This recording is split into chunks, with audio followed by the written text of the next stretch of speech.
and welcome back to the Adworld Review. Today is day 3, the final day, and I'm Rylan Trader. And I'm Stephen Burkhart.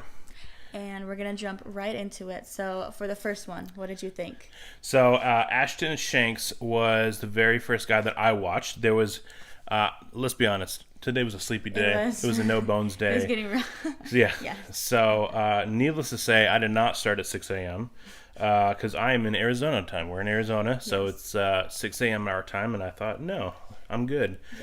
Yeah. So anyways, Ashton did some pretty cool stuff. And so the two things that I got from him, just checking my notes here that are hiding off screen, is that he talked about how a lot of people just put too much pressure on the ads that they run, that they're really expecting to run an ad and then get all the way to the sale. And certainly if you're doing like a direct-to-consumer product or drop shipping or whatever else, that may be the case. However, he was saying really the function of the ad is just to get people curious enough to click whatever it is you have in the click, a learn more button, a discover more, a link to a landing page, what have you. That is really the only pressure you should be putting on an ad, is just for people to click the link. So obviously that's going to go to a landing page or your website or whatever else that then has more things that are going to send people to a sale. But he said that just people put too much pressure on it, and so they don't think it's going to perform as well because of all that extra pressure that it was never meant to handle. Second thing that I thought was really cool was he talked about that there's multiple touch points, right? And so sometimes that comes in the form of retargeting ads. But he was basically saying that sometimes the reason an ad is not doing as well as you'd hoped is because there just simply aren't enough touch points. And so I can't remember if it was him that showed the chicken ad. Yes. Yeah, so he showed this ad that was like for a sign. It was a company that sold these signs that have like chicken crossing, and it was like kind of a cute sign. And he said they ran the ad and it didn't go so well. And then they added the same ad, but they photoshopped in like a chicken head looking at the person, like looking at you, the viewer, and all of a sudden the ad did well. And so not only are touch points involved, but literally the smallest changes. Yeah. Which is so aggravating because, like, on one hand, it's like, oh, this is kind of adventure into finding out what works. And on the other hand, you're like, I literally could be spending thousands of dollars. Exactly. And if I just added a chicken looking at the people, it would have worked. Yeah. How frustrating is that? So, whatever. You know, it goes back to the point that even some of the other people that we're going to talk about is that creative is so important. That you can have someone who runs an ad, and that's all gravy. You can have someone who does a really great strategy, amazing. But at the end of the day, if the creative doesn't catch people's interest, it all ultimately fails. So that was it for me on him. What did you take away on that? Pretty much all the same things, but I think one thing that I noticed that him and a lot of other people were mentioning is for those touch points is he mentioned the FOMO factor of like everyone else is already doing it, you're missing out, why aren't you part of like the herd mentality is what he called it. So I found that was super interesting. Yeah, he did a lot on the objections and the psychology behind objections of like your body's always trying to protect itself and find out something that's awesome. And so, to your point, the herd mentality is if everyone's headed off in that direction, what's happening over there that's either going to make me safer or is something that's worth my time as far as interest.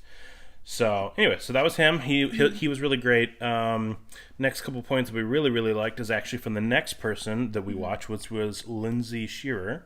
What really stood out to you about her? She was all about Pinterest. Yes. So she works for Pins for Profits. And one thing I thought that was very interesting was actually how much conversion Pinterest actually has on it. And while like the dates between the person seeing it and buying it aren't always as close because it's more of like a long-term type of game, it does have like one of the highest conversion rates of like any social media app out there. Yeah, definitely. It was, I think the statistic she had that was the absolute lowest was that people were getting a 3 times return on their ad spend from completely cold traffic. Yeah. From people, that was the lowest, right? So the range was like 3 to 5% or 3 to 5 times. And then I think on like warm traffic, it was like 11 to 16 times. It was something ludicrous. It's crazy. What else is ludicrous is how much you have to spend to get to that number. But All right, so the one thing I had with her that was really interesting was that most searches that happen on Pinterest are non-branded searches. So they're not looking for a specific brand. They're looking just for a solution or something that's interesting. So instead of focusing on the branded part of things, just focusing on it being like super relevant keywords that people are searching for, and just keeping it, just the searchability is so important. And then being able to center all your content and all the Pinterest SEO around that, as opposed to being so brand focused. So, I mean, I think what was interesting about Pinterest that makes it so much different than so many other social media platforms is that your content can continue to spread and drive traffic. So, like, I think I was telling you, like, right after we watched that, is that there was this random photo, and I think it was a photo taken with, like, the instant film, it was black and white, and it was of a really cool looking like barbed wire fence that was in downtown Phoenix.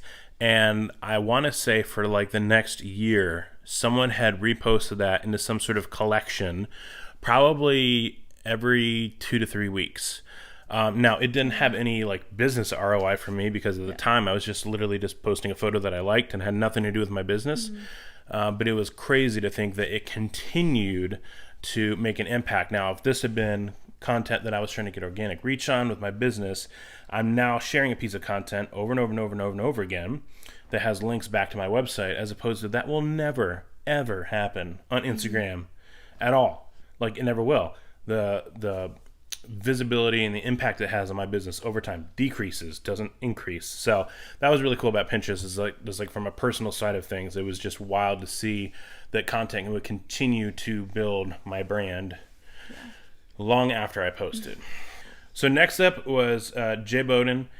He is part of the Inc. Google Growth Incubator, and super neat guy, but there was definitely a couple things that stood out to you that I think you really liked. So if you could share. So kind of off key, but when he started it, he gave us a 30-second meditation break, which was like probably my highlight for today. We took a second and we sat there. I looked over, I'm pretty sure me and Sue were both sitting like this. It was very vibey. And he mentioned 4 key points to grow your business by 10%. And those 4 are: don't stop at the North Star, align goals by rooting out misalignment, reimagine how you sprint, and stand up dedicated project management, which he got into. He sure did. I think the thing that really stood out for me was point number 2 of like rooting out misalignment. And he was just talking about how like a misalignment on your goals can really cause a lot of problems for your strategy, because if you have this goal of attracting attention, but you actually need to like do something completely different, then it's going to completely change what your advertising looks like, what your marketing looks like, what your content looks like. And to make sure that all the KPIs lined up. And the example he used, I can't remember exactly what it was, but it was essentially like an Airbnb, which is you have one side, which is the supply of homes that you have to market to, and that requires its own KPI goals and marketing. And on the other side, you've got to get people to the website to rent those homes. And that requires its own KPIs and goals and marketing. And so just realizing that if you had gotten those mixed up or wrong, and they weren't quite aligned, you would either have a supply problem on the home side or a supply problem on the people renting, and all of a sudden you have a business model that completely falls flat.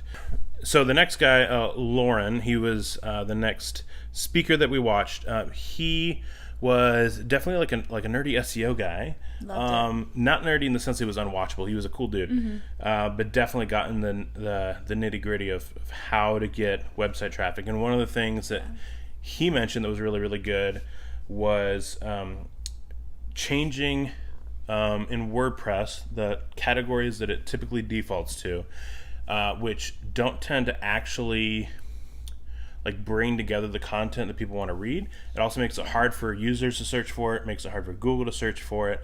And so he suggested instead to recategorize it into topic clusters.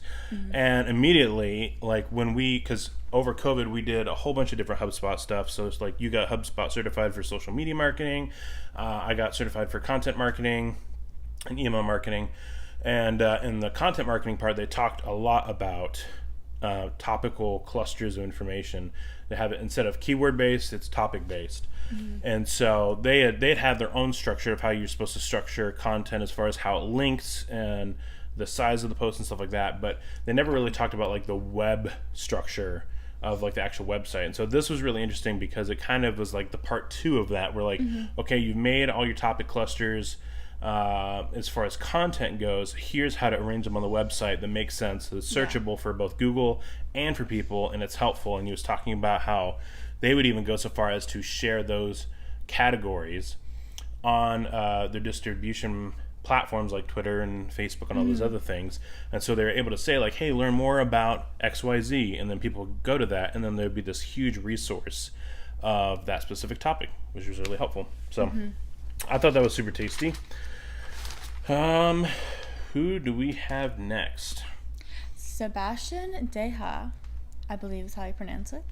That's as good as my guess would be. And he went into kind of YouTube and how to get some free traffic. And he said that one of the major key components for people to know is don't worry about your subscriber count, because at the end of the day, most of your subscribers aren't the ones watching your content. It's people who are looking up stuff and trying to find stuff and watching your content. So focus on those keywords, focus on getting those tags, focus on getting your name more out there so people obviously know who you are, but don't worry about either the subscriber count or the view count, because also view count is like, to get 1,000 views is like not very common. Like 40% of all YouTube videos, he said, get under 200 like likes or views. I think it was 500. Like 500, which is crazy to think, you know? Well, yeah, because you're to like the videos that you're searching to do the research can have like hundreds of thousands of views, and so then it's like, it's crazy to imagine that for by and large most people are never even going to get close to that, and that's okay. Anything else? Okay, so the things that I really liked was, besides all the things that you mentioned, which were amazing, is the tool that he mentioned was vidIQ, VIDIQ, and that is the resource that he mentioned to actually do the research on the videos that are doing well in the same category, same topic that you're planning on posting a video about, to do research on what kind of tags and keywords that they're using that is making their video so successful and reaching the right audience. And so you don't have to do guesswork. It literally will tell you. So I thought that was really cool. And then on page 2 of my notes, the one thing that I thought was really amazing, I mean, there was a couple things, but making sure to have a call to action in the first 3 lines of your description and in a pinned comment. I'm going to guess that it's your own comment that is pinned. And then on all of those things, all your videos, there's only one place you want the people to go, and it is where you can monetize them the fastest. And I don't really like, I think of YouTube as the distribution. Like you make a video and you distribute it to YouTube, but actually there's distribution from YouTube to other places, and so it makes total sense. Like back in the day, people would drop YouTube links into Facebook. Well, Facebook hates that, so the organic reach immediately drops because essentially Facebook would be promoting YouTube. But the same works in the positive way, right? That any place that you place YouTube videos, like embedded, and he didn't really go into what those places are, but they're high domain rated websites that if you embed YouTube videos into there, essentially they're excited because you're spreading YouTube, and so now more people are going to YouTube. The more people go to YouTube, the more ads YouTube can run, and so it makes total sense. And so just viewing that additional distribution level of like, okay, I got my stuff to YouTube, but also where like can I put my embedded YouTube video all over the internet, so that way YouTube gets super excited and actually ranks my video better on their own platform, which is really cool. So today ended a little earlier than last time. I think we ended at 12:30 instead of 1:30. So, and of course with missing the beginning part with a little sleep in action. We didn't do as much, so this one's a little bit shorter, but thank you guys so much for watching. Hopefully this is helpful in recapping some of the really cool tips and tricks that we came out of Adworld Day 3 on, and so hopefully this is helpful for you as well. And maybe if you get a chance, find someone who can share some replays with you or whatever else. But feel free to reach out to us, ask us any questions. If you want to learn more about Berker Creative Agency and what we do as far as video production for businesses, lifestyle businesses here in Phoenix, Arizona, please reach out to us, and we'll catch you on the flip side. Hey, I seen it all before I heard chat that they all adore. 1 week looking like they all aboard. Next day they don't even walk the walk. I've been here since a bust down aqua, cutting through Astor, all black master. Now I'm too grown for acting gaffer, trying to pay off my mom.